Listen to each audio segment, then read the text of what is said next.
नमस्कार दोस्तों, स्वागत है आपका मूवी माहौल में। आज हम बात करने वाले हैं ओल्ड बॉय मूवी के बारे में। स्टार्टिंग होती है एक आदमी से जिसका नाम होता है दाइसू।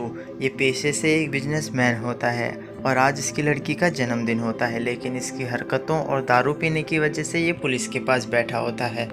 फिर उसका दोस्त आता है वहाँ पर जो उसको छुड़ाकर ले जाता है। फिर वो दोनों अपने घर पर फ़ोन बूथ से बात कर रहे होते हैं। इसी दौरान दाइसू अचानक से गायब हो जाता है, उसका कुछ पता नहीं लगता। फिर हमें दिखाया जाता है दाइसू को किसी ने कमरे में बंद कर दिया होता है। वो बहुत चिल्लाता है लेकिन उसको कोई नहीं बताता कि आखिर उसको कमरे में बंद क्यों कर रखा होता है। उस कमरे में उसको गैस भी छोड़ी जाती है जिससे वो बेहोश हो जाता है। उसी कमरे में एक टीवी भी होती है जिसको देखकर वो फाइटिंग भी सीखता है ताकि वो जब बाहर निकले तो उस शख्स को मार सके जिसने उसके साथ ऐसा करा है। वो इन सब से बहुत परेशान हो जाता है और वो अपनी ऑटोबायोग्राफी भी वहीं पर लिखता है अपनी नोट्स बुक में। ऐसा करते करते उसे 1 साल बीत जाता है उस कमरे में। फिर वो एक दिन टीवी में देखता है कि उसकी बीवी की मौत हो गई होती है और उसकी बीवी का मौत का इल्ज़ाम इसके सर पर लगाया जाता है। ये काम भी उसी का होता है जो दाइसू को इस कमरे पर कैद करता है। ये सब सुनकर दाइसू अपनी जान लेने की कोशिश करता है लेकिन वो इसे मरने भी नहीं देते, वो इसको बचा लेते हैं। अब उसे खाने में मोमोज मिलते हैं और उसके साथ 3 चॉपस्टिक। इन तीनों चॉपस्टिक से वो दीवार में छेद करने की कोशिश करता है जिससे कि वो बाहर निकल सके और अपने हाथों में लाइनें बनाता है जिससे कि उसे पता लग सके वो कितने सालों से यहाँ पर है। हर साल के लिए वो एक एक लाइन बनाता है। ऐसा करते करते उसे 15 साल बीत जाते हैं और फिर एक दिन वो उस दीवार को आर पार छेद कर देता है और 1 महीने में उसकी वहाँ से निकलने की प्लानिंग होती है। अगली सुबह हमें दिखाई जाती है एक लड़की जो कि दाइसू को हिप्नोटाइज करती है और उससे कहती है कि तुम हरी हरी घास के बीच में हो, और असल में होता भी यही है। वो एक सूटकेस के अंदर बंद होता है और जैसे ही वो उस सूटकेस को खोलकर बाहर निकलता है वो आज़ाद हो जाता है। अब वो कहीं नहीं जा सकता था अपने दोस्तों और रिश्तेदारों के पास क्योंकि उस पर उसकी बीवी का मारने का आरोप लगा होता है। वो 15 साल बाद बाहर आया था इसलिए वो हर चीज़ को एक्सपीरियंस करता है। वो एक जगह पर मछली देखता है, उसी टाइम एक लड़का आता है और उसे फ़ोन और पर्स देता है जिसमें पैसे होते हैं और वो उससे बोलता है कि मेरे से कुछ मत पूछना, मुझे कुछ नहीं मालूम, और फिर वो वहाँ से चला जाता है। फिर दाइसू रेस्टोरेंट में जाता है जहाँ पर एक लड़की होती है और वो उससे बोलती है क्या तुम पहले भी यहाँ पर आ चुके हो, तुम जाने पहचाने से लग रहे हो। इस पर दाइसू भी जवाब देता है कि हाँ तुम भी थोड़ी जानी पहचानी लग रही हो। इतने में उसके पास फ़ोन आता है और वो उसी का फ़ोन होता है जिसने उसे कैद कर रखा होता है। वो उसे बोलता है मिट्टी का कण और पत्थर दोनों पानी में एक समान डूबते हैं। ये सुनकर दाइसू को कुछ समझ नहीं आता और वो उससे गुस्से में पूछता है कि तुम कौन हो, तुमने मुझे कैद क्यों कर रखा था, लेकिन वो नहीं बताता। दाइसू फिर सबके नाम लेता है जिसकी उसकी दुश्मनी होती है, लेकिन उसमें से वो कोई नहीं होता। उसके बाद वो फ़ोन काट देता है और जब दाइसू खाना खाने लगता है वो बेहोश हो जाता है। उसके बाद वो लड़की उसे अपने घर ले जाती है और उसकी नोटबुक, उसकी ऑटोबायोग्राफी खुद पढ़ती है सारी। इसके बाद जब दाइसू उठता है तो उससे वो सारी नोटबुक छीन लेता है। अब दाइसू की ज़िंदगी में सिर्फ 2 ही मकसद रहते हैं, एक उसकी लड़की को ढूंढना और दूसरा जिसने उसकी बीवी को मारा और उसको 15 साल तक कैद में रखा। इसमें उसका साथ वो लड़की भी देती है जिसका नाम होता है मीडो। फिर मीडो एक शॉप में जाती है जहाँ वो दाइसू की लड़की के बारे में पता करती है, जहाँ उसे शॉपकीपर बताती है कि उसको तो किसी स्क्वीडियन कपल ने अडॉप्ट कर लिया है। ये सुनने के बाद दाइसू अपनी लड़की को ढूंढना बंद कर देता है और वो जाता है फिर उसको ढूंढने जिसने उसको कैद कर रखा होता है। वो आसपास के सारे रेस्टोरेंट में जाता है और मोमोज को ट्राई करता है। दरअसल वो उस मोमोज की खोज में था जो उसे कैद में मिलता था, जो वो लोग उसे देते थे। वो उसको ढूंढते ढूंढते सारे रेस्टोरेंट के मोमोज को ट्राई करता है। फिर एक चाइनीज़ रेस्टोरेंट से उसे वो मोमोज मिल जाते हैं और वो एक डिलीवरी बॉय का पीछा करते करते उस जगह पर पहुंच जाता है। वहां जब वो पहुंचता है तो वो देखता है वो ही नहीं बल्कि और भी लोग हैं जिनको वो सब कैद करते हैं। दरअसल ये लोग उन्हें कैद करते हैं जिनके लिए उन्हें पैसे मिले होते हैं। इस पर दाइसू वहाँ के ऑनर से पूछता है तुम्हें मेरे को कैद करने के लिए किसने पैसे दिए थे। वो उसको टॉर्चर करता है और उसके दांत भी तोड़ता है, जिसमें वहाँ का ऑनर बोलता है मैं किसी से फेस टू फेस बात नहीं करता, मैं सिर्फ कॉल पे बात करता हूँ, और उसने भी मेरे से कॉल पर ही बात करी थी तुम्हें कैद करने के लिए। और फिर वहाँ से वो उसको रिकॉर्डिंग देता है, वो वहाँ से रिकॉर्डिंग लेके दाइसू चला जाता है। फिर जैसे ही वो बाहर आता है, बाहर बहुत सारे लड़के उसे मारने लगते हैं, वो सबको मारते मारते और बच के वहाँ से भाग जाता है। जैसे ही वो रोड पर आता है वो बेहोश हो जाता है। वहाँ पर एक लड़का उसे उठाता है और टैक्सी में ले जाता है।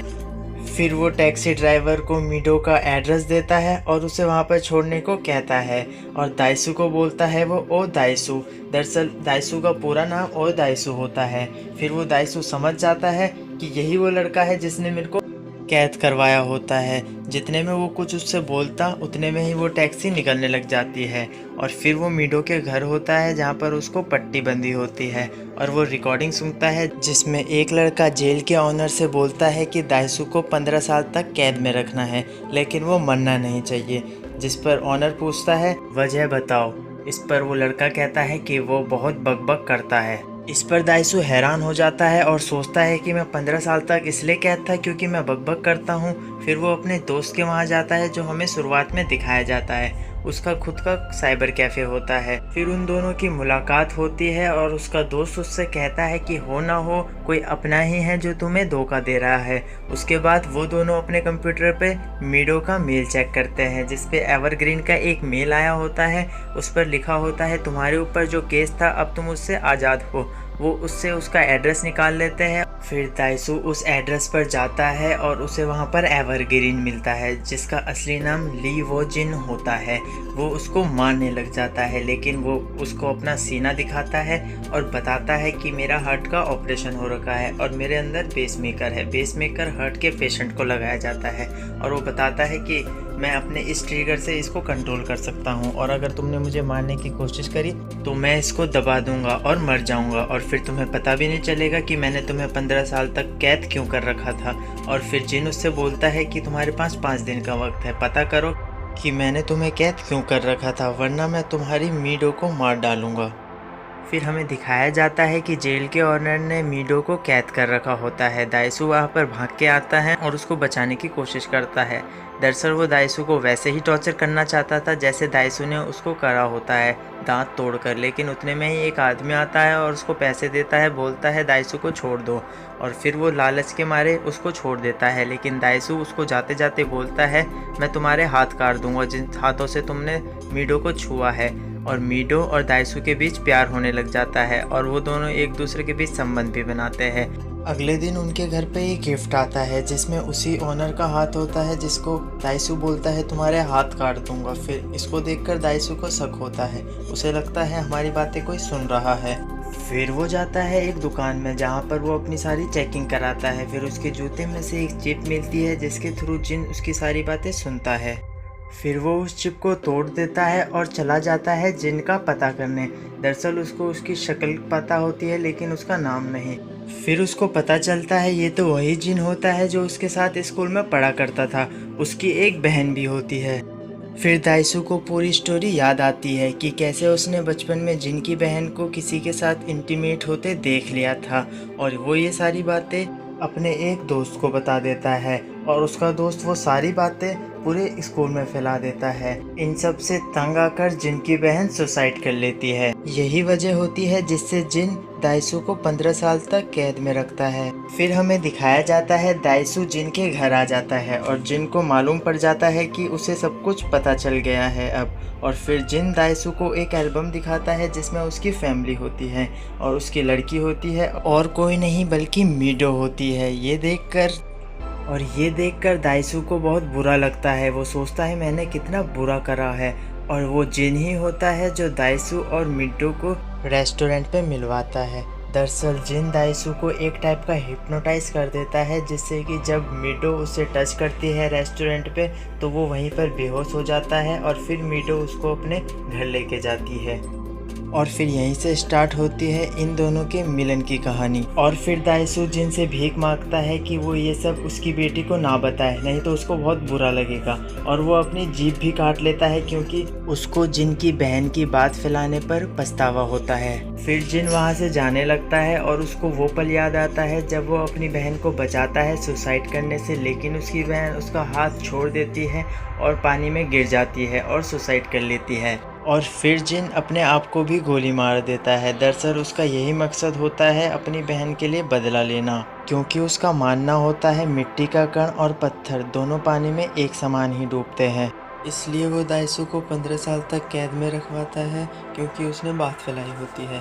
फिर हमें दिखाया जाता है वही लड़की जो स्टार्टिंग में दाइसू को हिप्नोटाइज करती है, वो उसकी पूरी स्टोरी पढ़ती है। दरअसल दाइसू बोल नहीं सकता, इसलिए उसने पूरी स्टोरी लिखी होती है और वो लड़की उस लाइन से बहुत प्रभावित होती है जो उसने लिखी होती है, मैंने बहुत पाप करे हैं तो क्या मुझे जीने का हक नहीं। फिर दाइसू उसे बोलता है कि मुझे ऐसा हिप्नोसिस करो मैं पास्ट की सारी यादें भूल जाऊं, क्योंकि उसने अपनी बेटी के साथ संबंध बनाए होते हैं और उससे प्यार करता है, वो ये सब भूलना चाहता है। और वो लड़की उसे हिप्नोसिस करती है, फिर वो वहाँ से चली जाती है। फिर थोड़ी देर बाद वहाँ पर मीडो आती है, उससे गले मिलती है और उसको आई लव यू कहती है। इस पर उसका रिएक्शन पहले तो नॉर्मल स्माइल होती है और फिर उसकी स्माइल में दर्द होता है, जिससे हमें ये पता चलता है कि अभी भी वो पिछली यादें भूला नहीं है, अभी भी उसे सब कुछ याद है। और कहानी की एंडिंग यहीं पर हो जाती है।